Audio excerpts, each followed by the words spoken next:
وَلْتَكُن مِّنكُمْ أُمَّةٌ يَدْعُونَ إِلَى الْخَيْرِ وَيَأْمُرُونَ بِالْمَعْرُوفِ وَيَنْهَوْنَ عَنِ الْمُنكَرِ وَأُولَئِكَ هُمُ الْمُفْلِحُونَ. السلام علیکم ورحمۃ اللہ وبرکاتہ. ان الحمد للہ نحمده ونستعینه ونستغفره ونعوذ باللہ من شرور انفسنا ومن سیئات اعمالنا من يهده الله فلا مضل له ومن يضلله فلا هادي له واشهد ان لا اله الا الله وحده لا شريك له وأشهد أن محمدًا عبده ورسوله. يا أيها الذين آمنوا اتقوا الله حق تقاته ولا تموتن إلا وأنتم مسلمون. يا أيها الناس اتقوا ربكم الذي خلقكم من نفس واحدة وخلق منها زوجها وبث منهما رجالا كثيرا ونساء واتقوا الله الذي تساءلون به والأرحام إن الله كان عليكم رقيبا. يا أيها الذين آمنوا اتقوا الله وقولوا قولا سديدا يصلح لكم أعمالكم ويغفر لكم ذنوبكم ومن يطع الله ورسوله فقد فاز فوزا عظيما. أما بعد فإن خير الحديث كتاب الله وخير الهدي هدي محمد صلى الله عليه وسلم وشر الأمور محدثاتها وكل محدثة بدعة وكل بدعة ضلالة وكل ضلالة في النار. أعوذ بالله من الشيطان الرجيم. بسم الله الرحمن الرحيم. قل هو الله أحد الله الصمد لم يلد ولم يولد ولم يكن له كفوا أحد. وقال في موضع آخر ما اتخذ الله صاحبة ولا ولدا.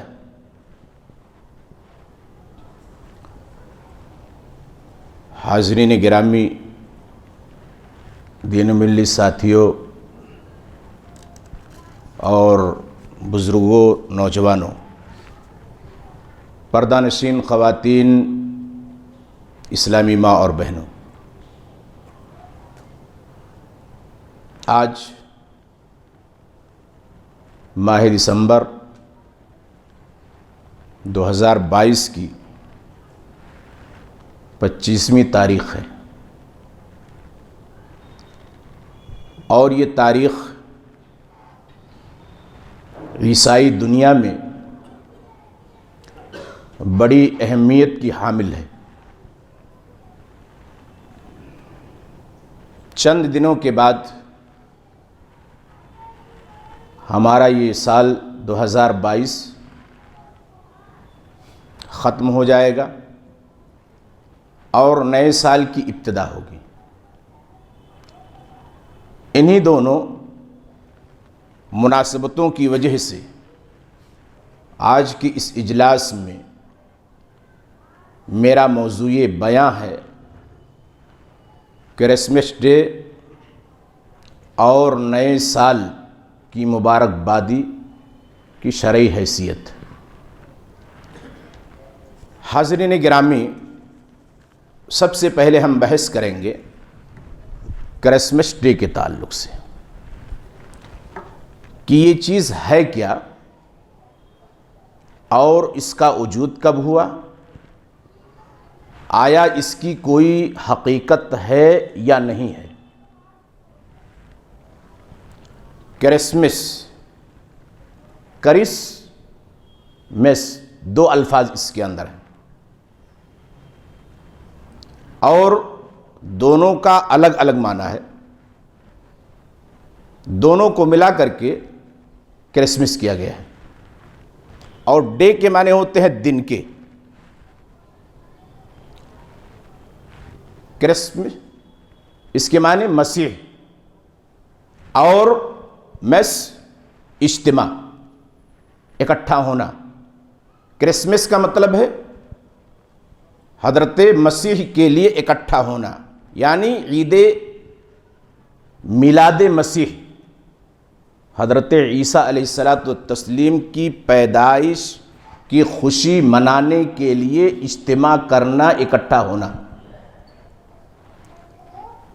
اس لفظ کا وجود جب ہم تاریخ کے اوپر نظر ڈالتے ہیں تو پتہ یہ چلتا ہے کہ اس کا وجود 4 صدی ہجری میں استعمال ہونا شروع ہوا ہے۔ اس سے پہلے اس کا کہیں کوئی ذکر نہیں تھا اور نہ اس کی کوئی تاریخ ملتی ہے۔ اور استعمال کرنے کی وجہ کیا ہے کہ عیسائی دنیا میں 25 دسمبر کی تاریخ کو حضرت عیسیٰ علیہ الصلاۃ والتسلیم کی پیدائش کی تاریخ تسلیم کی جاتی ہے اور مانی جاتی ہے، اور اسی لیے آج کے دن اور آج کی تاریخ میں پوری دنیا کے اندر عیسائی افراد اور عیسائی کمیونٹی کے لوگ اکٹھا ہوتے ہیں اور اس کے بعد میں حضرت عیسیٰ علیہ الصلاۃ والتسلیم کی پیدائش کا دن مناتے ہیں۔ آپ اور آگے جب بڑھیں گے تو آپ کو پتہ چلے گا کہ اس لفظ کا استعمال سب سے پہلا 25 دسمبر کا جو ذکر ہے 325 ہجری میں شاہ قسطنطین کے عہد میں وجود میں آیا، اور اس کے بعد میں پھر آگے چل کر کے 530 عیسوی میں سیتھیا کے ایک ڈیوائس ایکسز نامی راہب جو منجم تھا، اس نے باضابطہ طور پہ 25 دسمبر کی تاریخ مقرر کر دی کہ عیسائی دنیا میں لوگ حضرت عیسیٰ علیہ الصلاۃ والتسلیم کی پیدائش اور آپ کی ولادت کی خوشی منائیں گے۔ اور اس نے اس کے اندر پوائنٹ کیا رکھا؟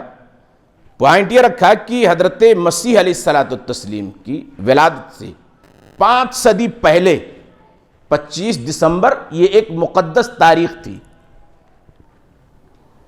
دوستو، اس لفظ کے مختلف نام استعمال ہوتے ہیں عیسائی دنیا کے اندر بھی، جیسے ہمارے یہاں عید میلاد النبی، اس کا وجود پہلے کبھی نہیں تھا، بعد میں چل کر کے اس کو لوگوں نے اپنی جانب سے پیدا کر لیا، اور پہلے اس کو 12 وفات کے نام سے، اس کے بعد میں پھر میلاد النبی کے نام سے، پھر اس کے بعد میں عید میلاد النبی کے نام سے، کہیں اس کو جشن میلاد النبی کے نام سے، مختلف ناموں سے اس کو یاد کیا جاتا ہے۔ ایسے اس لفظ کا استعمال عیسائی دنیا کے اندر مختلف طریقوں سے کیا جاتا ہے۔ یول ڈی نیوٹی یہ بھی کہا جاتا ہے، نوائل کہا جاتا ہے، بڑا دن بھی کہا جاتا ہے۔ 25 تاریخ کے بعد لوگوں کا نظریہ یہ ہے کہ دن بڑا ہونا شروع ہو جاتا ہے، اسی لیے اس کو بڑا دن بھی کہا۔ کرسمس منانے کی تاریخ میں خود عیسائی دنیا کے اندر اختلاف پایا جاتا ہے۔ جیسے ہمارے یہاں اللہ کے رسول صلی اللہ علیہ وسلم کی ولادت کے بارے میں کہ آپ کی ولادت کب ہوئی، اس کے بارے میں اختلاف ہے۔ حضرت عیسیٰ علیہ الصلاۃ والتسلیم کی ولادت کے بارے میں بھی اختلاف پایا جاتا ہے۔ اور رومن کیتھولک جو ہے اور اس نظریے کی جو ماننے والے ہیں وہ 25 دسمبر کو کرسمس ڈے مناتے ہیں۔ میں آپ کو بتا دوں کہ عیسائی جو مذہب ہے اس میں بھی مختلف طبقات کے لوگ پائے جاتے ہیں اور مختلف نظریات کے حامل افراد پائے جاتے ہیں۔ عیسائیت ایک تجزیاتی مطالعہ پروفیسر ساجد میر کی کتاب ہے، جو پاکستان کے ایک بڑے عالم ہیں اور جمعیت اہل حدیث کے امیر بھی ہیں۔ ان کی کتاب ہے عیسائیت ایک تجزیاتی مطالعہ۔ انہوں نے ابتدا سے لے کر کے عیسائیت کے معنی سے لے کر کے اور اس کے بعد میں پھر ان کے اندر کتنے طبقے پائے جاتے ہیں، پھر ہر ایک طبقے کے نظریے کیا ہیں، ان کے عقیدے کیا ہیں، تمام کو بیان کیا ہے۔ مثال کے طور پہ قرآن مجید نے خود اس کو واضح کر دیا۔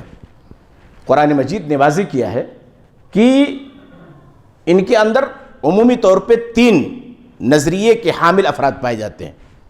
مثال کے طور پہ کچھ لوگ حضرت عیسیٰ کو اللہ کے بیٹا مانتے ہیں، کچھ لوگ حضرت عیسیٰ کو بذات خود خدا مانتے ہیں، کچھ لوگ حضرت عیسیٰ کو 3 کا تیسرا مانتے ہیں، یعنی اللہ، مریم اور عیسیٰ، ان تینوں کے مجموعے کو ملا کر کے اور اس کے بعد میں پھر اس کو وجود میں لاتے ہیں۔ یہ مختلف نظریات کے لوگ ہیں۔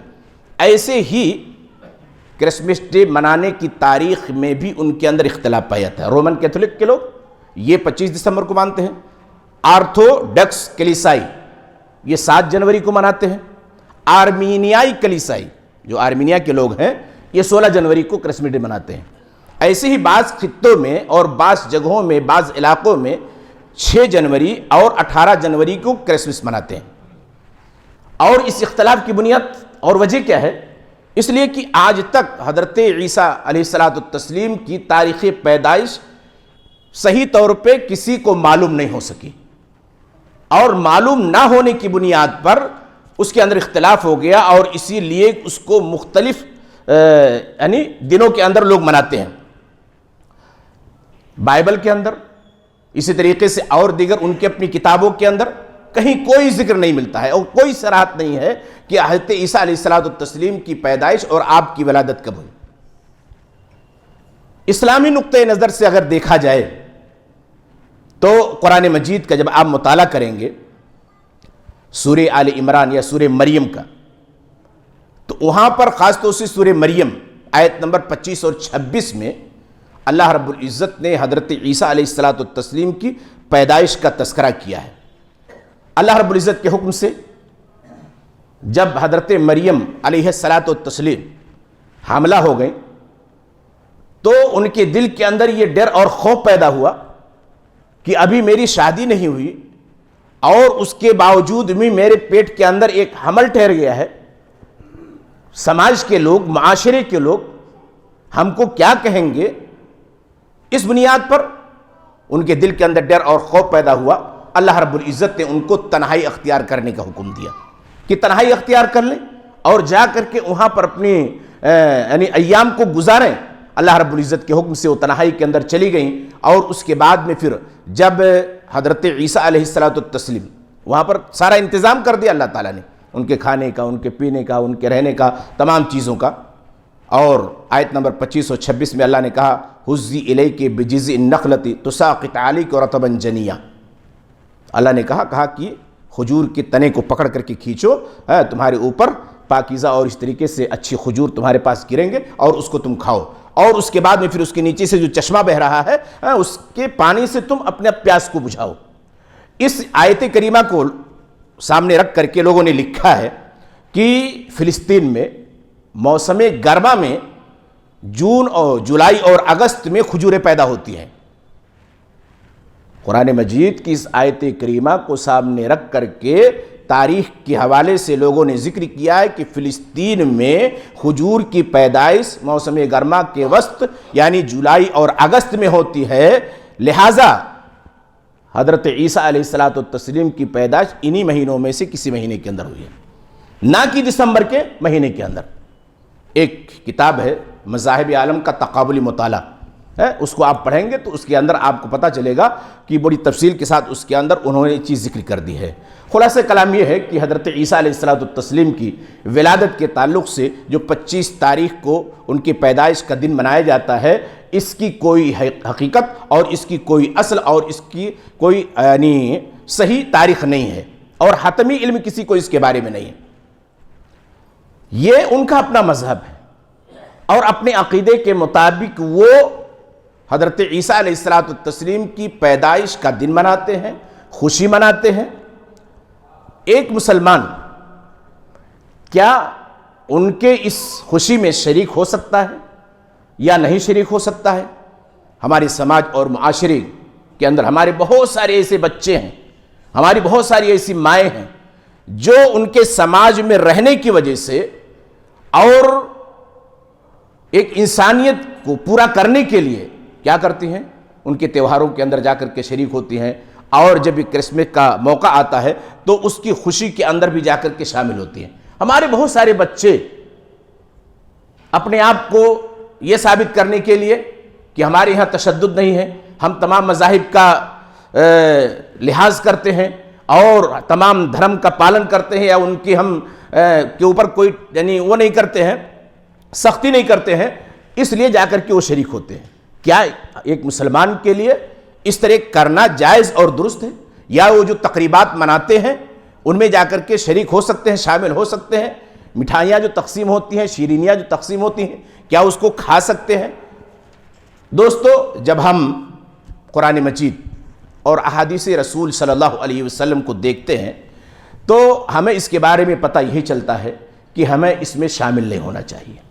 دیکھیے، مسلمان ہیں اور مسلمان ہونے کے ناطے ایک مسلمان کا یہ عقیدہ ہونا چاہیے کہ حضرت عیسیٰ علیہ السلام اللہ کے بندے اور اس کے رسول تھے، اور ہم ان کو اللہ کا بندہ اور اس کا رسول مانتے ہیں۔ کیوں؟ اس لیے کہ تمام نبی جو اس دنیا کے اندر آئے، تمام نبیوں کے اوپر ایمان لانا ہر ایک مسلمان کا ایمانی تقاضا ہے۔ اسی لیے اللہ کے نبی صلی اللہ علیہ وسلم نے ایمان کی جو تعریف کی ہے وہاں پر یہ بھی کہا ہے کہ تم کیا کرو؟ اللہ کے رسولوں کے اوپر بھی ایمان لاؤ، صرف آخری نبی پر نہیں، آخری رسول پر نہیں۔ تو ہم مسلمان ہونے کی وجہ سے حضرت عیسیٰ کو اللہ کا بندہ اور اسی طریقے سے اللہ کا رسول مانتے ہیں، ہمارا یہ عقیدہ ہے۔ اسی طریقے سے ایک مسلمان ہونے کی حیثیت سے ہمارا یہ عقیدہ ہونا چاہیے کہ اللہ تعالیٰ نے حضرت عیسیٰ علیہ السلام کو زندہ حالت میں آسمان دنیا پر اٹھا لیا، اور اس کے بعد میں پھر قرب قیامت میں حضرت عیسیٰ علیہ السلام اس دنیا کے اندر دوبارہ تشریف لائیں گے اور نبی کریم صلی اللہ علیہ وسلم کی شریعت کا پرچار کریں گے۔ کوئی دوسرا دین لے کر کے نہیں آئیں۔ کیوں؟ اس لیے کہ نبی کے آنے کے بعد ساری شریعتیں منسوخ، اور اس کے بعد میں پھر اب نہ کوئی کتاب آنے والی ہے، نہ کوئی دین آنے والا ہے، نہ کوئی شریعت آنے والی ہے۔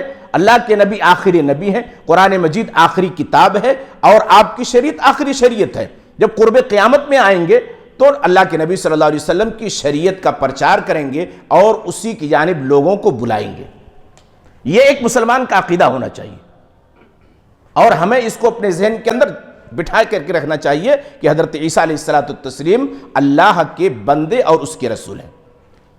رہی بات یہ کہ ان کی پیدائش میں جشن منانے کی، ان کی تقریبات میں شرکت کرنے کی، تو ایک مسلمان کے لیے قطعی طور پہ جائز نہیں ہے۔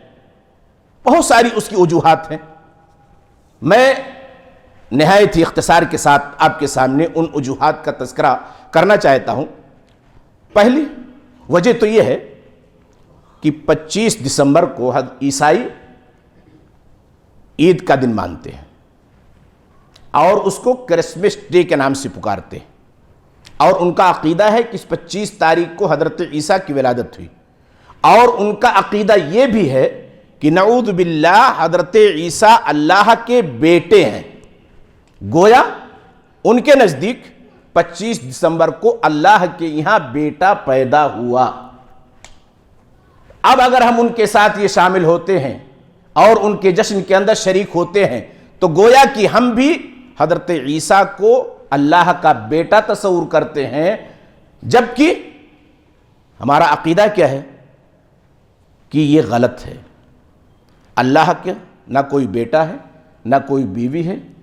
قرآن مجید کی جو سورہ میں نے ابتدا میں آپ کے سامنے پڑھی ہے اس کے اندر اللہ تعالیٰ نے واضح طور پہ کہہ دیا، قل هو اللہ احد، اے نبی آپ کہہ دیجئے کہ اللہ ایک ہے، اللہ الصمد، اللہ بے نیاز ہے، لم یلد ولم یولد، نہ پیدا ہوا ہے نہ اسی طریقے سے کسی کو جنا اور نہ وہ جنا گیا ہے، ولم یکن لہ کفوا احد، اور نہ اس کا کوئی ہمسر۔ اور اللہ نے فرمایا ما اتخذ اللہ صاحبۃ ولا ولدا، اللہ کا نہ کی بیوی ہے اور نہ بیٹا ہے۔ یہ ایک مسلمان کا عقیدہ ہے۔ اب اگر اس عقیدے کے باوجود کوئی مسلمان کرسمس ڈے مناتا ہے اور اس کے بعد میں جا کر کے ان کو مبارکبادی دیتا ہے تو ایسی صورت میں گویا کہ وہ حضرت عیسیٰ کی پیدائش کے اوپر یا اللہ کے بیٹے کی پیدائش کے اوپر وہ مبارکبادی دیتا ہے۔ اور اسی لیے کسی بھی مسلمان کو اور ہمارے کسی بھی بچے کو اور کسی بھی خاتون کو ان کے اس پروگرام میں شرکت نہیں کرنی چاہیے۔ دوسری بات یہ کہ کرسمس ہیپی کہنا، یہ کیا ہے؟ اللہ کو گالی دینا۔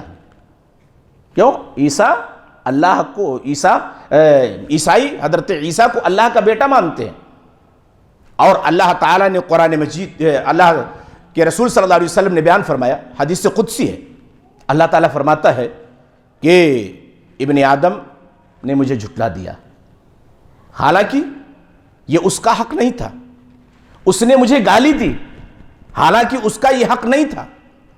اللہ تعالیٰ کہتا ہے کہ اس نے جھٹلایا کیسے مجھ کو؟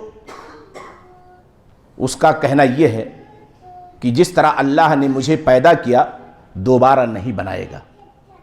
اللہ کہتا ہے جبکہ میں اس سے زیادہ پیدا کرنے اور بنانے کے اوپر قادر ہوں۔ اور انسان گالی، ابن آدم مجھ کو گالی کیسے دیتا ہے؟ وہ کہتا ہے کہ اللہ نے اولاد بنائی ہے۔ اللہ کہتا ہے حالانکہ میں احد ہوں، اکیلا ہوں، صمد ہوں، بے نیاز ہوں، میں نے نہ کسی کو جنا ہے اور نہ کسی نے مجھ کو جنا ہے اور نہ ہی کوئی میرے برابر کا شریک ہے۔ یہ صحیح بخاری کی روایت ہے اور حدیث قدسی ہے، جس کے اندر اللہ کے رسول علیہ وسلم نے اللہ تعالیٰ کا قول ذکر کیا ہے کہ اللہ تعالیٰ کہتا ہے کہ ابن آدم انسان مجھ کو گالی دیتا ہے۔ گویا کہ اگر کوئی انسان، کوئی مسلمان حضرت عیسیٰ کی پیدائش پر کرسمس ہیپی بولتا ہے تو ایسی صورت میں پھر وہ اللہ کو گالی دیتا ہے۔ اس لیے ہمیں اور آپ کو ان جیسے یعنی خرافات میں شامل نہیں ہونا چاہیے اور اس کے اندر داخل نہیں ہونا چاہیے، یہ ہماری مسلمانیت کے خلاف ہے۔ دوسری وجہ، اس کا شریعت اسلامیہ سے کوئی تعلق نہیں ہے، اور ہم اور آپ بخوبی جانتے ہیں کہ اسلام نے صرف 2 عیدیں بنانے کا حکم دیا ہے، عید الفطر اور عید الاضحیٰ۔ اس کے علاوہ اسلام کے اندر کوئی اور تیسری عید نہیں ہے۔ یہ اور بات ہے کہ ہمارے خود مذہبی اسلام کے ماننے والوں نے بہت ساری عیدیں اپنی جانب سے بنا لی ہیں اور پیدا کر لی ہیں، یہ الگ مسئلہ ہے، لیکن شریعت جس بات کی اجازت دیتی ہے وہ یہ کہ صرف 2 عیدیں۔ حضرت انس کی روایت ہے، اللہ کے نبی صلی اللہ علیہ وسلم مدینہ آئے تو دیکھا کہ لوگ 2 دن کھیل کود کر رہے ہیں۔ اللہ کے رسول نے پوچھا ما هذان اليومان، یہ کیسے 2 دن ہیں؟ کہا کہ ہم اس کے اندر زمانے جاہلیت کے اندر کھیل کود کیا کرتے تھے، اس لیے اب بھی اس کے اندر کھیل کود کیا کرتے ہیں۔ اللہ کے نبی صلی اللہ علیہ وسلم نے کہا قد ابدلکم اللہ بہما خیرا منہما، اللہ نے تم کو ان سے بہتر 2 دن عطا فرمائے ہیں، یوم الاضحیٰ و یوم الفطر، یوم الاضحیٰ اور یوم الفطر، یہ 2 دن ہیں، اس کے علاوہ اور کوئی تیسری عید نہیں ہے، اور یہ عید کے نام پہ منائی جاتی ہے، اور ایک مسلمان ہونے کے ناطے ہمیں تیسری عید منانے کی کوئی اجازت نہیں ہے۔ لیکن اس کے باوجود آپ دیکھیے مسلمان اس کے اندر شریک تو ہوتا ہی ہے، اور اس کے ساتھ ساتھ خود کیا کرتا ہے؟ ہزاروں عیدیں مناتا ہے اور دوسرے کے مذاہب کے اوپر عمل کرنے کی کوشش کرتا ہے، ان کے نقش قدم پر چلنے کی کوشش کرتا ہے۔ تیسری وجہ اس کی یہ ہے، یہ غیر قوم کی مشابہت ہے، اور غیر قوم کی مشابہت سے اللہ کے رسول صلی اللہ علیہ وسلم نے ہمیں روکا اور منع کیا ہے۔ اللہ کے رسول صلی اللہ علیہ وسلم نے کیا کہا؟ من تشبہ بقوم فہو منہم، جس نے جس قوم کی مشابہت اختیار کی وہ اسی میں سے ہے۔ کسی بھی چیز میں، تعظیم میں، ثقافت میں، چلنے میں، اٹھنے میں، بیٹھنے میں، تمام چیزوں کے اندر آپ دیکھیے کہ اللہ کے نبی صلی اللہ علیہ وسلم نے کس طرح اپنی امت کو غیروں کی مخالفت کا حکم دیا ہے، آپ اس کا اندازہ نہیں کر سکتے ہیں۔ روزے کو لے لیجئے، اس کے بارے میں اللہ کے نبی صلی اللہ علیہ وسلم نے کہا سحری کھا کر کے روزہ رکھو۔ کیوں؟ اس لیے کہ یہود بغیر سحری کھائے ہوئے روزہ رکھتے ہیں، ان کی مخالفت کرو۔ اللہ کے نبی صلی اللہ علیہ وسلم نے کہا کہ یہودی حیض کے ایام میں عورتوں کو بالکل الگ تھلگ کر دیتے ہیں، ان کے ساتھ اٹھتے بیٹھتے نہیں ہیں، ان کے کھانے پینے کا برتن بھی الگ کر دیتے ہیں، ان سے گفتگو کرنا، بات کرنا، ان کے ساتھ اٹھنا بیٹھنا، ان تمام چیزوں سے رک جاتے ہیں۔ اللہ کے نبی صلی اللہ علیہ وسلم نے کہا کہ ان کی مخالفت کرو، اور صرف جسمانی تعلق قائم کرنے کے علاوہ تمام چیزیں، حائضہ عورت کے ساتھ آپ بیٹھ سکتے ہیں، آپ کھا سکتے ہیں، اس سے بات چیت کر سکتے ہیں، اس کے ساتھ لیٹ سکتے ہیں، ایک گھر میں وہ آپ کے ساتھ رہ سکتی ہے، ساری چیزیں۔ وہاں شریعت نے کیا کیا؟ اللہ کے نبی صلی اللہ علیہ وسلم نے یہودیوں کی مخالفت کرنے کا حکم دیا۔ لباس کے تعلق سے کہا کہ ان کی مخالفت کرو۔ اللہ کے نبی صلی اللہ علیہ وسلم نے کہا، صحیح مسلم کی روایت ہے کہ اوف اللحیہ، داڑھی کو بڑھاؤ، وخالف المشرکین، وخالف المجوس، وخالف الیہود، تینوں طرح کے الفاظ ہیں۔ یہودیوں کی مخالفت کرو، مجوسیوں کی مخالفت کرو، اور اسی طریقے سے کافروں مشرکین کی مخالفت کرو۔ تو اللہ کے نبی صلی اللہ علیہ وسلم اتنی یعنی سختی کے ساتھ غیر قوم کی مخالفت کرنے کی بات کر رہے ہیں، اور ہم کیا ہے اسی چیز کو اپنے اندر داخل کرنے کی کوشش کرتے ہیں۔ تو یہ تیسری وجہ ہے کہ غیر قوم کی مشابہت ہے، اور اللہ کے نبی صلی اللہ علیہ وسلم نے غیر قوم کی مشابہت اختیار کرنے سے منع کیا ہے، روکا ہے ہمیں اور آپ کو، چاہے وہ مرد ہو چاہے عورتیں ہوں، کوئی بھی ہو جائے۔ اسی طرح اللہ کے نبی صلی اللہ علیہ وسلم نے بیان فرمایا تھا، لَتَتَّبِعُنَّ سُنَنَ مَنْ كَانَ قَبْلَكُمْ شِبْرًا بِشِبْرٍ وَذِرَاعًا بِذِرَاعٍ حَتَّى لَوْ دَخَلُوا جُحْرَ ضَبٍّ تَبِعْتُمُوهُمْ قُلْنَا يَا رسول اللہ اليہود والنصارى قال فمن۔ صحیح بخاری کی روایت ہے، کہا کہ تم اپنے سے پہلے کی امتوں کی پیروی کرو گے، یعنی ان کے نقش قدم پر چلنے کی کوشش کرو گے، شبرن بشبرن، بالش در بالش، وزراعن بزراعن، ہاتھ در ہاتھ، حتیٰ کہ اگر وہ کسی گوہ کی سوراخ میں بھی داخل ہونے کی کوشش کیے ہوں گے تو ان کے نقش قدم کی پیروی کرتے ہوئے تم بھی اس کے اندر داخل ہونے کی کوشش کرو گے۔ کہتے ہیں صحابہ کرام نے کہا کہ اللہ کے رسول، کیا وہ یہود و نصارہ ہیں جن کی مطابقت کرنے سے اور جن کی مشابہت اختیار کرنے سے آپ ہمیں روک رہے ہیں؟ کہا فمن، پھر کون ہو سکتے ہیں؟ اتنی سختی کے ساتھ۔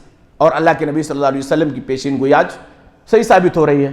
آج مسلمانوں کی اکثریت غیروں کے نقش قدم کے اوپر چل رہی ہے، اپنا دین، اپنا مذہب، اپنی شریعت اس کو چھوڑ کر کے غیروں کے مذہب، غیروں کی دین اور غیروں کی تہذیب اور ان کی ثقافت کو اختیار کرنے کی کوشش کرتی، اور اس کے باوجود دعویٰ یہ ہے کہ ہم مسلمان ہیں۔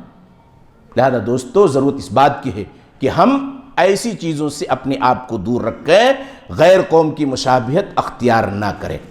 اسی طریقے سے چوتھی وجہ جو اس کے اندر شرکت نہ کرنے کی ہے وہ کیا ہے؟ یہ تعاون علی الاسم والعدوان ہے، گناہ کے اوپر مدد کرنا ہے۔ عیسائی اللہ کو، حضرت عیسیٰ کو اللہ کا بیٹا مانتے ہیں، اور یہ صریح طور پہ ایک بہت بڑی گمراہی ہے، بہت بڑی گمراہی ہے۔ اگر ہم اس کے اندر شریک ہوتے ہیں تو گویا کہ اس گناہ کے اندر ہم ان کی مدد کر رہے ہیں، ان کا ہم ساتھ دے رہے ہیں۔ اللہ رب العزت نے قرآن مجید کے اندر بیان فرمایا، وَتَعَاوَنُوا عَلَى الْبِرِّ وَالتَّقْوَى وَلَا تَعَاوَنُوا عَلَى الْإِثْمِ وَالْعُدْوَانِ، نیک اور بھلے کاموں پر مدد کرو، اور گناہ اور دشمنی کے جو معاملات ہیں ان پر مدد نہ کرو۔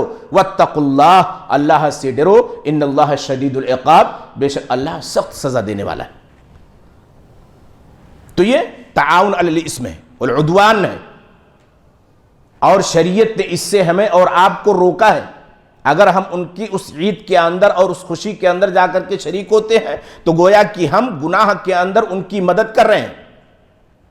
اسی طرح پانچویں وجہ اور پانچواں جو سبب ہے، ایسا کرنا کفار کے ایمانوں اور گمراہ کن عقیدہ کو مضبوط کرنا ہے۔ انسان کیا سمجھتا ہے؟ سمجھتا ہے کہ یہ ہمارے ساتھ آ کر کے شریک ہو رہے ہیں، گویا کہ ہم حق پہ ہیں، گویا کہ ہم حق پہ ہیں، اور اسی بنیاد پر شریعت نے روکا اور منع کیا۔ آپ اندازہ لگائیے کہ اللہ کے نبی صلی اللہ علیہ وسلم، ثابت بن الضحاک کی روایت ہے، ایک آدمی نے نظر مانی، مقام بوانا کے اندر ایک اونٹ قربان کرنے کے لیے، کہا ہم وہاں جا کر کے ایک اونٹ قربان کریں گے۔ اللہ کے نبی صلی اللہ علیہ وسلم کے پاس آتا ہے اور اجازت طلب کرتا ہے کہ اللہ کے رسول میں نے نظر مانی ہے کہ مقام بوانہ کے اندر ہم ایک اونٹ ذبح کریں گے، قربان کریں گے۔ اللہ کے نبی صلی اللہ علیہ وسلم نے اس سے پوچھا هل كان فيها وثن من اوثان الجاہلیہ، کیا جاہلیت کے بتوں میں سے کوئی وہاں بت وغیرہ رہتا تھا کہ نہیں رہتا تھا جس کی عبادت کی جاتی تھی؟ لوگوں نے کہا کہ نہیں، وہاں کوئی بت نہیں تھا۔ پھر آپ نے پوچھا هل كان فيها عید من اعیادهم، کیا ان کی کوئی عید وغیرہ منائی جاتی تھی یا نہیں منائی جاتی تھی جہاں غیر اللہ کی عبادت ہو رہی ہے، ان کا پوجا پاٹ ہو رہا ہو؟ کہا نہیں، وہاں کوئی عید بھی نہیں منائی جاتی تھی۔ یہ دو سوال کرنے کے بعد جب آپ کو پتہ چل گیا کہ وہاں نہ کوئی بت، نہ اسی طریقے سے وہاں کوئی عید وغیرہ منائی جاتی تھی، تب جا کر کے اللہ کے نبی صلی اللہ علیہ وسلم نے کہا اوفی بنذرک، جاؤ جا کر کے اپنی نذر پوری کرو، فإنہ لا وفاء لنذر فی معصیۃ اللہ، اللہ کی معصیت میں نذر کو پورا کرنا نہیں ہے، ولا فیما لا یملک ابن آدم، اور اس چیز کے اندر جس کا انسان اپنا خود مالک نہ ہو۔ آپ اندازہ لگائیے، ایسی جگہ پر جہاں بت رکھے ہوئے ہوں یا اسی طریقے سے جہاں عید منائی جاتی ہو پرانے زمانے میں، وہاں نذر پوری کرنے سے اللہ کے رسول صلی اللہ علیہ وسلم منع کر رہے ہیں۔ کیوں؟ اس لیے کہ اگر وہاں وہ چیز ہوئی ہوتی اور ہم جا کر کے کریں گے تو ایسی صورت میں پھر سامنے والے کو کیا لگے گا کہ یہ ہمارے دین کی موافقت کر رہے ہیں، تبھی تو ان کو اجازت دی رہی ہے پر اس چیز کے کرنے کی۔ اللہ کے نبی صلی اللہ علیہ وسلم نے اسی لیے پوچھا، اور پوچھنے کے بعد چل کر کے پھر اس کے بعد میں آخر میں آپ نے کہا کہ جاؤ جا کر کے اپنی نذر پوری کرو۔ اور آپ جانتے ہیں کہ نذر پوری کرنا یہ اللہ کے لیے ہونا چاہیے، اس کے علاوہ کسی اور کے لیے نہیں، غیر اللہ کے لیے نذر مانا درست نہیں ہے۔ نذر جائز ہے لیکن اللہ کے لیے، یہ بھی ایک عبادت ہے۔ تو اگر کوئی آدمی ایسا کرتا ہے تو گویا کہ ان کے جو کفریہ عقیدہ ہے ان کا، اس کے اندر وہ مضبوطی عطا کرتا ہے۔ ہم جا کر کے اس شریک ہو کر کے کیا کرتے ہیں، ہم ان کی مدد کرتے ہیں اور ان کو تقویت پہنچاتے ہیں، اور جس کی بنیاد پر وہ اپنے آپ کو سمجھتے ہیں کہ ہم حق پر ہیں، اور اپنے آپ کے اوپر وہ فخر کرتے ہیں کہ تبھی تو آ کر کے ہمارے اجلاس کے اندر، اور اسی کے اوپر آپ دیکھیے تمام چیزوں کو تول لیجئے کہ اسلام کے علاوہ جتنی قومیں ہیں اور ان کی جتنے بھی تیوہار ہیں، تمام طرح کے تیوہار، اس کے اندر شرکت کسی بھی طریقے سے جائز اور درست نہیں ہے۔ ہندوستان اور ہندوستان میں رہنے کی وجہ سے لوگ یہ سوال کرتے ہیں کہ بھئی ہمارا سماج، ہمارا معاشرہ ایمان اور عقیدہ بیچ کر کے نہیں۔ اسی لیے اللہ تعالیٰ نے قرآن مجید کے اندر واضح طور پہ بیان فرما دیا، یا ایھا الذین آمنوا، اے ایمان والو، کس سے دوستی کرو؟ مومن مومن سے دوستی کرے، مسلمان مرد سے دوستی کرے، مسلمان عورت سے دوستی کرے، غیر سے دوستی کرنا درست نہیں ہے۔ اور ولا اور بلا کا معاملہ بڑا واضح ہے کہ ہندوستان جیسے ماحول میں رہتے ہوئے ہم غیروں سے اتنا ہی تعلق رکھیں کہ جس کی بنیاد پر ہمارے ایمان اور ہمارے عقیدے کے اوپر کسی طرح کا کوئی ضرب نہ آنے پائے۔ اگر ہماری ایمان اور ہمارے عقیدے کے اوپر کوئی ضرب آتی ہے تو ایسی صورت میں سمجھیے کہ آپ کھڈے میں چلے جائیں گے۔ اور دوستی اگر آپ نے نبھانا شروع کیا اپنے ایمان اور اپنے عقیدے کا سودا کر کے، تو ایسی صورت میں پھر آپ ہلاکت و بربادی کی طرف جا رہے ہیں۔ دوستی وہیں تک، تجارت کے معاملات ہیں اور دیگر چیزیں ہیں، ہاں آپ ان کے ساتھ اٹھنا بیٹھنا رکھیے، لیکن جہاں آپ کے عقیدے کو، آپ کی ایمان کو ٹھیس پہنچ رہی ہو تو ایسی صورت میں آپ ان سے معذرت کر لیں کہ ہمارا دین، ہمارا مذہب، ہمارا اسلام اس بات کی اجازت نہیں دیتا ہے۔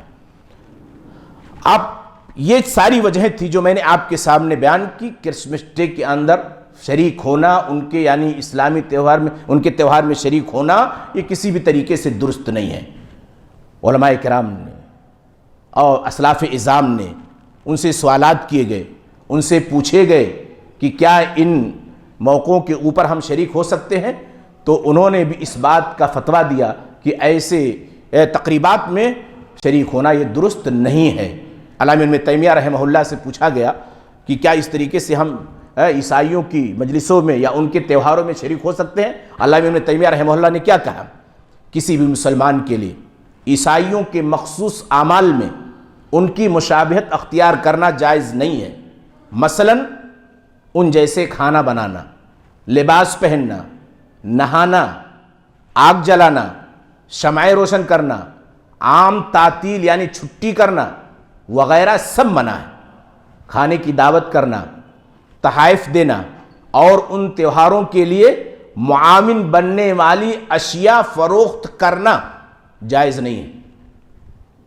تہواروں میں معاون بننے والی چیزوں کی فروخت، ان کو بیچنا بھی جائز نہیں ہے ہمارے لیے۔ اور آگے لکھتے ہیں بلکہ بچوں کو ان کی عید کے دنوں میں انہی جیسے کھیل کود کی اجازت دینا اور زیب و زینت اختیار کرنا بھی جائز نہیں ہے۔ یہ علامہ ابن تیمیہ رحمہ اللہ نے بڑے واضح طور پہ بیان کر دیا اور ذکر کر دیا۔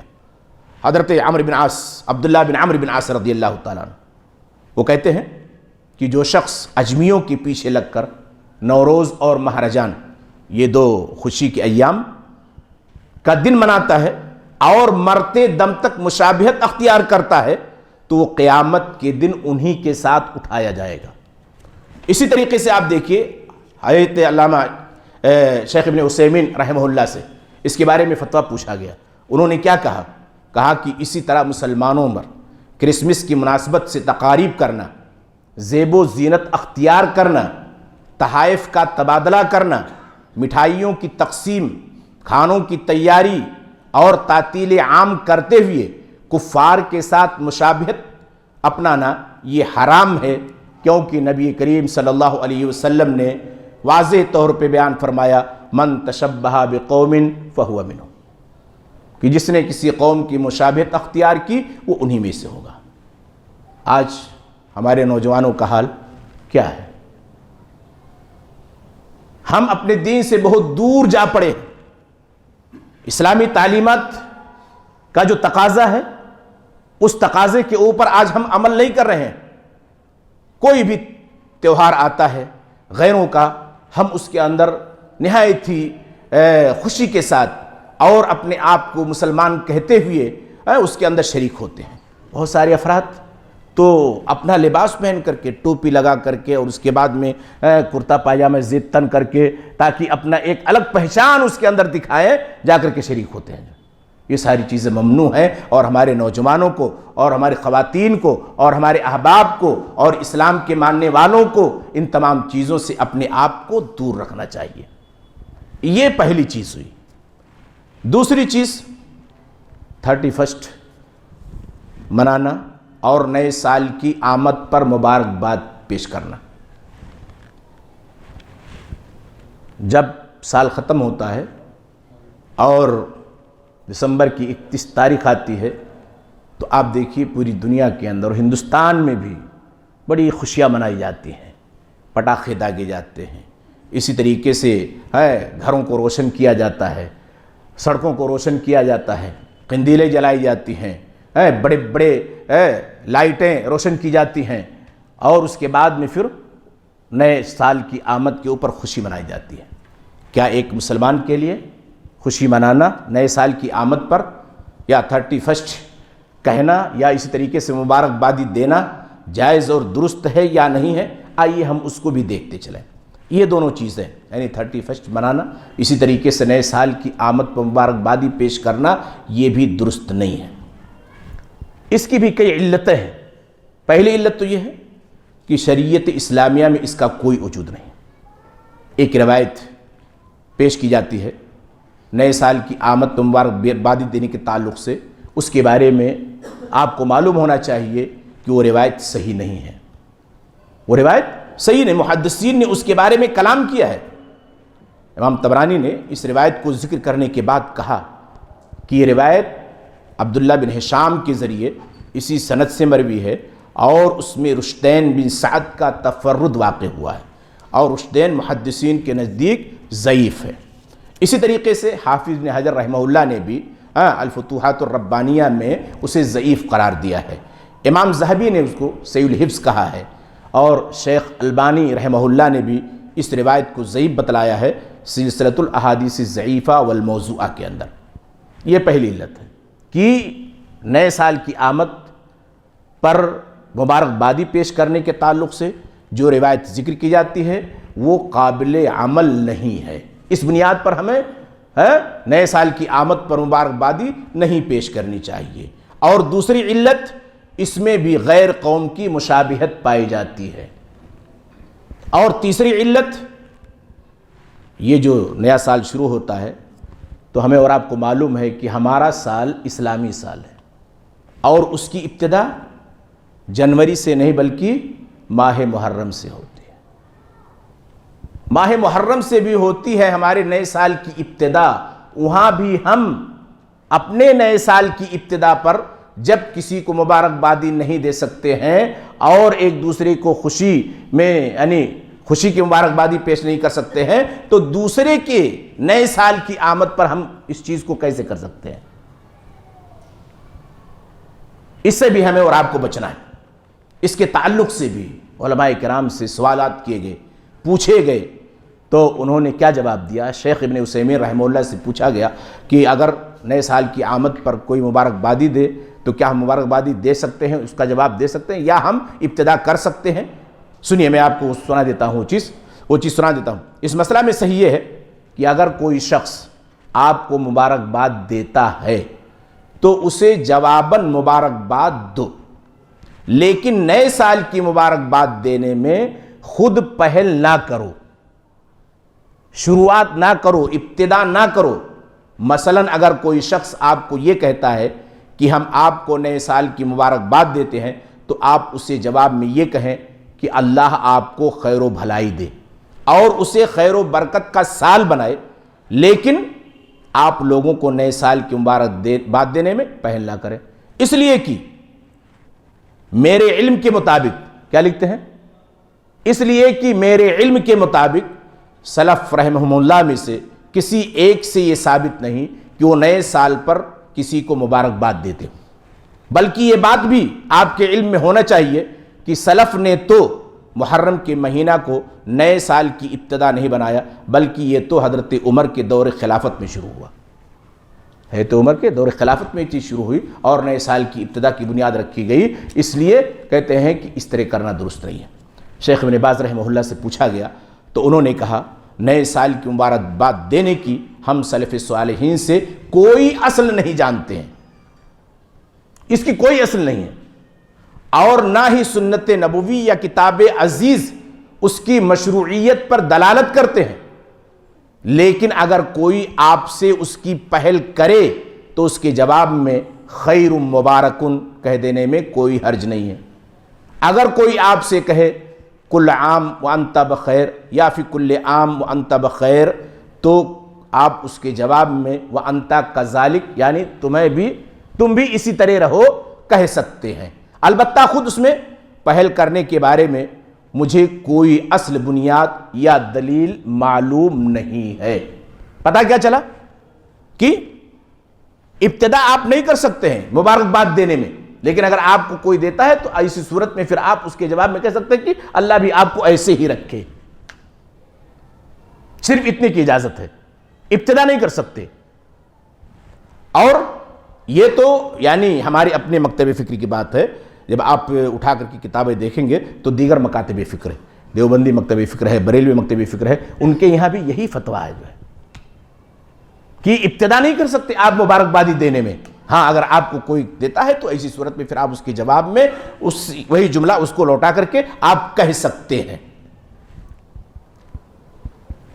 چوتھی علت جو نئے سال کی آمد مبارکبادی نہ دینے کی ہے وہ کیا ہے؟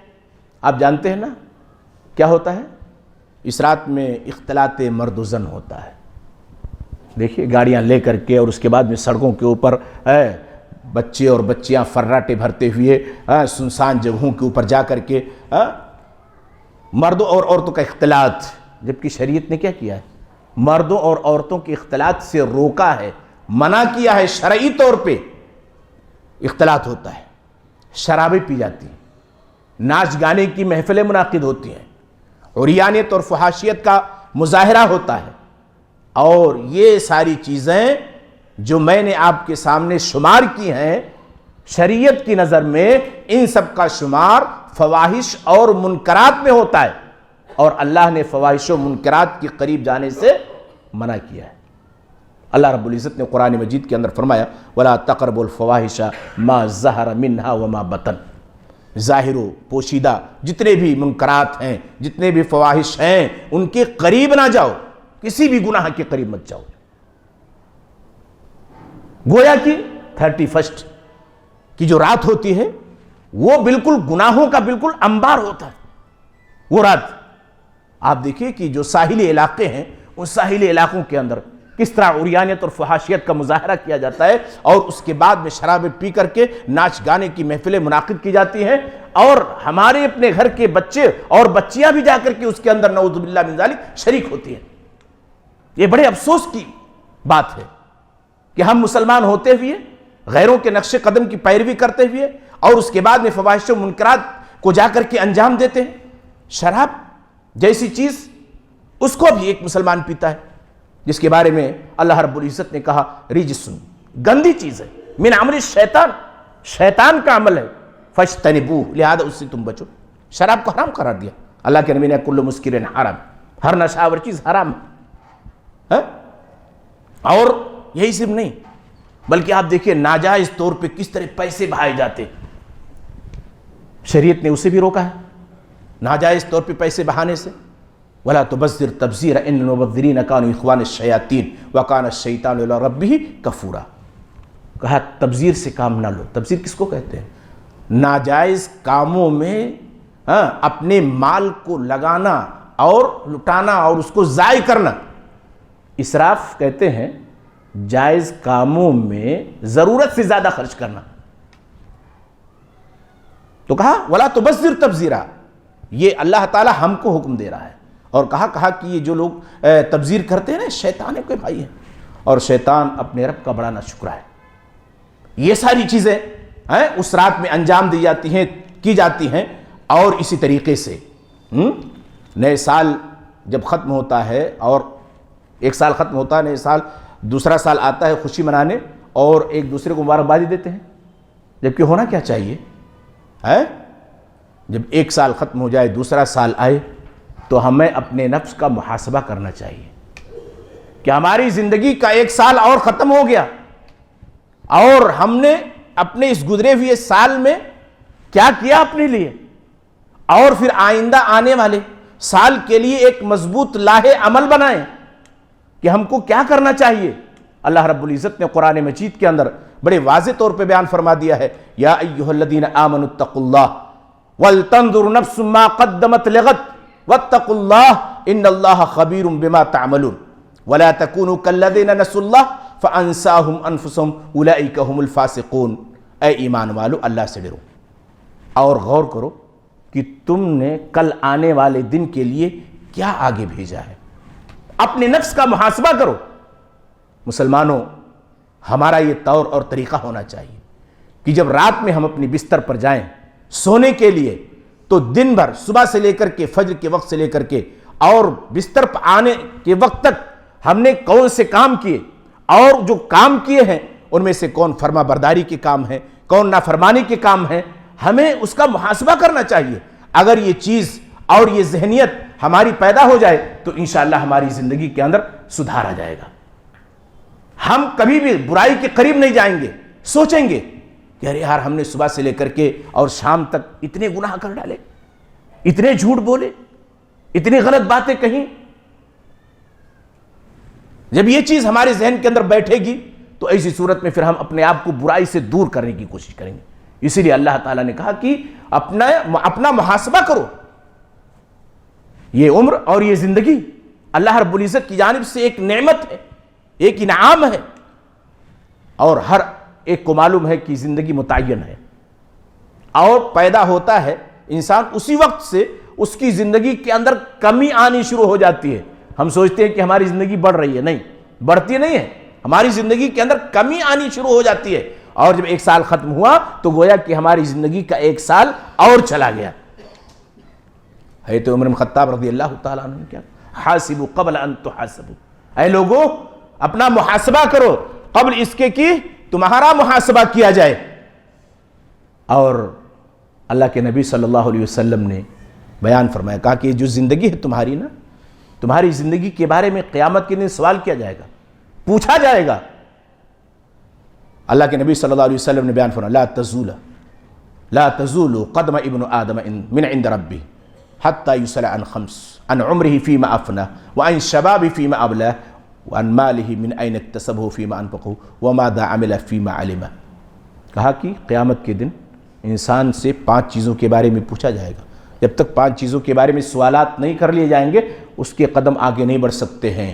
اس کی عمر کے بارے میں کہ عمر کو کہاں پہ گنوایا، اللہ کی عبادت میں، اللہ کی فرما برداری میں، یا اس کی نافرمانی میں، اس کی مخالفت میں، شریعت کی مخالفت میں، رسول کی نافرمانی میں، کس چیز کے اندر گنوایا۔ اور خاص طور سے وَعَنْ شَبَابِهِ فِيمَا أَبْلَى، اور جوانی کو کہاں پہ گزارا، کہاں پہ اس کو پرانا کیا جائے۔ جوانی بڑی اہم چیز ہوتی ہے۔ زندگی، انسان کی زندگی 3 حصوں کے اوپر مشتمل ہے، بچپنا، جوانی اور بڑھاپا۔ جوانی اور بڑھاپا یہ کسی معنی کی نہیں ہے۔ بچپنے کے اندر جس طریقے سے ایک باپ اپنے بیٹے اور بیٹی کو ہاتھ پکڑ کر کے لے کر کے چلتا ہے، ایسی بڑھاپے کی زندگی کا بھی معاملہ ہے۔ انسان کمزور ہو جاتا ہے، اس کی اعضاء، جسمانی اعضاء کمزور ہو جاتے ہیں، قوا کمزور ہو جاتے ہیں، وہ ٹھیک سے اٹھ بیٹھ نہیں پاتا ہے۔ اسی لیے کہا گیا کہ جوانی اگر ہے تو جوانی کو غنیمت جانتے ہوئے اللہ کی زیادہ سے زیادہ عبادت کرو۔ اور اسی لیے اللہ کے نبی صلی اللہ علیہ وسلم نے کہا کہ قیامت کے دن جن 7 لوگوں کو عرش الہی کے سائے میں پناہ ملے گی، ان میں سے ایک وہ نوجوان بھی ہوگا، وَشَابٌ نَشَأَ فِي عِبَادَةِ اللَّهِ، وہ نوجوان مرد یا عورت جس نے اپنی جوانی کو اللہ کی عبادت کے اندر گزارا۔ خاص طور سے عمر کے بارے میں تو پوچھا ہی جائے گا، لیکن خاص طور سے جوانی کے بارے میں پوچھا جائے گا۔ مال کے بارے میں کہاں سے حاصل کیا، جائز طریقے سے یا ناجائز طریقے سے؟ آج اس تعلق سے بھی ہمارا معاملہ بڑا اہم ہے۔ ہم مال کے حصول کے لیے ذرہ برابر غور اور فکر نہیں کرتے ہیں۔ بچی، بچے، بیوی، گھر کے دیگر افراد کی زندگی کو خوشحال بنانے کے لیے ہم کس طریقے سے روزی حاصل کرتے ہیں، ہم اس کے اوپر کبھی غور نہیں کرتے ہیں کہ آیا ہمارا یہ مال جائز طریقے سے آ رہا ہے یا ناجائز طریقے سے آ رہا ہے، حرام طریقے سے آ رہا ہے یا حلال طریقے سے آ رہا ہے۔ جبکہ یہی اولاد قیامت کے دن کل ہمارے مخالف ہو جائے گی۔ یہ جسم جس کو پالنے کے لیے ہم حلال و حرام کی تمیز نہیں کرتے ہیں، یہی جسم کے اعضاء ہمارے خلاف گواہی دیں گے۔ دوستو، ایسے جسم کو پالنے سے کیا فائدہ جو کل قیامت کے دن اللہ کے سامنے کھڑے ہو کر کے ہمارے خلاف ہی گواہی دے؟ تو اگر سال ختم ہوتا ہے، نیا سال آتا ہے، تو ہمیں اپنی زندگی کا محاسبہ کرنا چاہیے اور آئندہ کے لیے ایک مضبوط لاہ عمل تیار کرنا چاہیے، اور یہی صرف نہیں بلکہ فکر کی آخرت کرنی چاہیے۔ فکر کی آخرت، اصل زندگی آخرت کی زندگی۔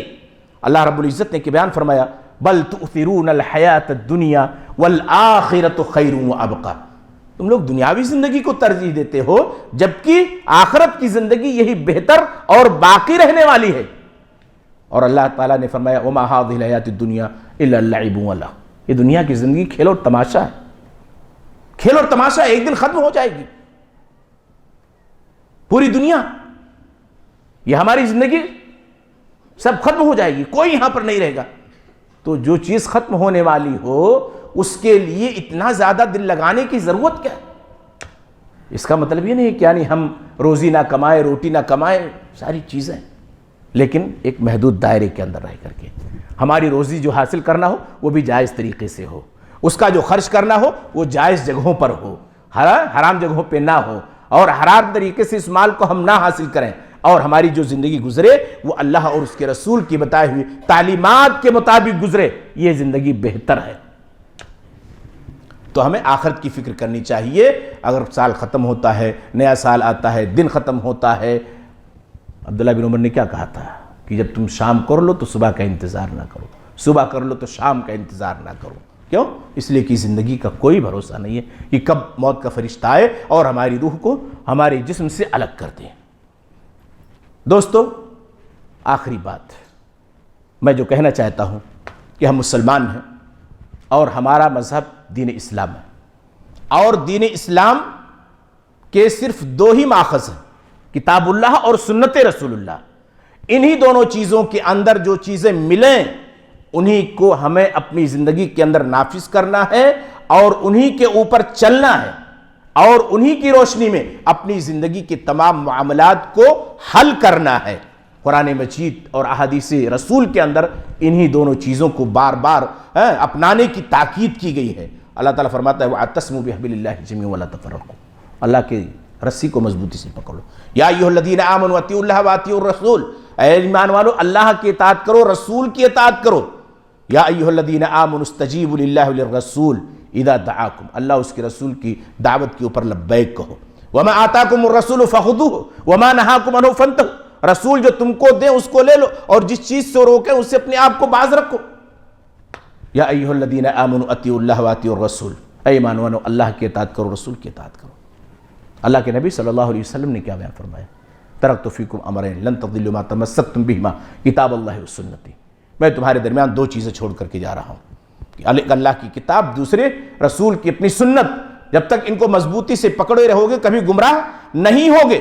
اور اس کے بعد بھی پھر اللہ کے نبی صلی اللہ علیہ وسلم نے بیان فرمایا تھا علیکم بسنتی وسنت الخلفاء الراشدین المہدیین من بعد تمسکوا بها وعضوا علیہ بالنواجذ، بڑی واضح طور پہ کتاب اللہ سنت رسول اللہ اپنی زندگی کا لاہ عمل بناؤ، انہی کی تعلیمات کی روشنی میں اپنے آپ کو گزارنے کی، اپنی زندگی کو گزارنے کی کوشش کرو۔ مرد ہوں، خواتین ہوں، بچے ہوں، بوڑھے ہوں، جوان ہوں، سب کے لیے یہی اسوہ اور یہی نمونہ ہے۔ اسی لیے اللہ کے نبی اللہ تعالیٰ نے کیا فرمایا؟ فَإِنْ آمَنُوا بِمِثْلِ مَا آمَنْتُمْ بِهِ فَقَدِ اهْتَدَوْا، اگر یہ لوگ ایمان لائیں گے جیسے صحابہ ایمان لائے تھے تب ایسی صورت میں ہدایت یافتہ ہوں گے اور ان کو دنیا اور آخرت کے اندر کامیابی ملے گی جو ہے۔ لیکن اگر ان کو چھوڑ کر کے ہم غیر کا راستہ اختیار کریں گے تو ایسی صورت میں پھر کیا ہوگا؟ وَمَن يُشَاقِّ الرَّسُولَ مِن بَعْدِ مَا تَبَيَّنَ لَهُ الْهُدَىٰ وَيَتَّبِعْ غَيْرَ سَبِيلِ الْمُؤْمِنِينَ، مومنین کے راستے کو چھوڑ کر کے، صحابہ کے راستے کو چھوڑ کر کے، سلف صالحین کے راستے کو چھوڑ کر کے دوسرا راستہ اختیار کریں گے، نُوَلِّهِ مَا تَوَلَّىٰ وَنُصْلِهِ جَهَنَّمَ وَسَاءَتْ مَصِيرًا، اس کو جہنم کے اندر داخل کریں گے۔ کتاب قرآن مجید جو ہمارے گھروں کی زینت بنا ہوا ہے، ہم کبھی اس کو مہینے میں اٹھا کر کے بھی نہیں دیکھتے ہیں، تو اس کی تعلیمات کے اوپر عمل کرنا تو دور کی بات۔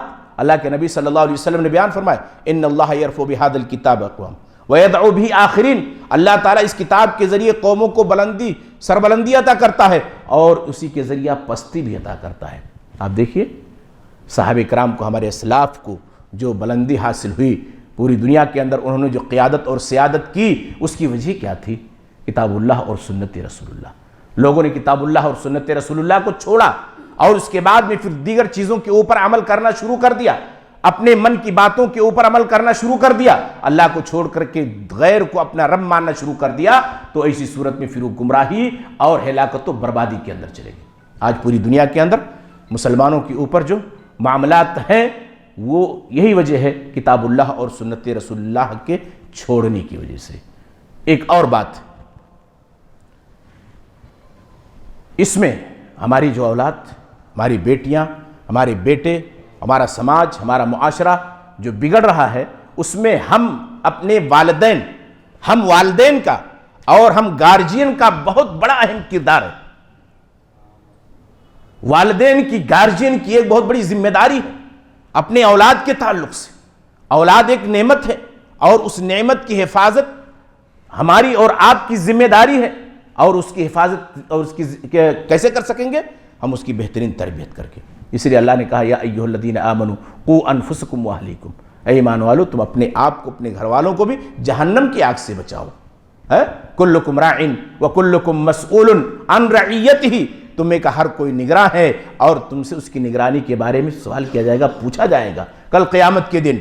آج ہم دنیاوی معاملات میں تو بہت ساری چیزوں کی رہنمائی کرتے ہیں، لیکن دینی معاملات کے اندر ہم انہیں بچوں کی رہنمائی نہیں کر پاتے ہیں، اور جس کی وجہ یہی ہے کہ ہمارا بچہ، ہماری بچی غیر راستے کے اوپر چلتی ہے، دوسروں کی مشابہت اختیار کر کے، اور اس کے بعد میں ان کی دین اور ان کی مذہب اور ان کی تہذیب اور ان کی ثقافت کو اپنانے کی کوشش کرتی ہے۔ دوستو، یہ چند باتیں تھیں جو میں نے آپ کے سامنے رکھی۔ اللہ رب العزت سے دعا ہے کہ اللہ تبارک و تعالیٰ ان کہی گئی باتوں پر ہمیں بذات خود عمل کرنے کی توفیق عطا فرمائے، اور تمام مسلمان مردوں اور عورتوں کو بھی اس کے اوپر عمل کرنے کی توفیق عطا فرمائے۔ اللہ تعالیٰ ہمیں کتاب اللہ اور سنت رسول اللہ کا شیدائی بنائے، اسلامی تعلیمات کی روشنی میں زندگی گزارنے کی توفیق عطا فرمائے، فواحش و منکرات سے دور رکھے، اور تمام جتنی تہذیب و ثقافت ہیں دوسرے مذاہب کے، اللہ تعالیٰ ہمیں ان سے بچائے اور اسلامی تہذیب و ثقافت کی روشنی میں زندگی گزارنے کی توفیق عطا فرمائے۔ آمین وآخر دعوانا ان الحمد للہ رب العالمین۔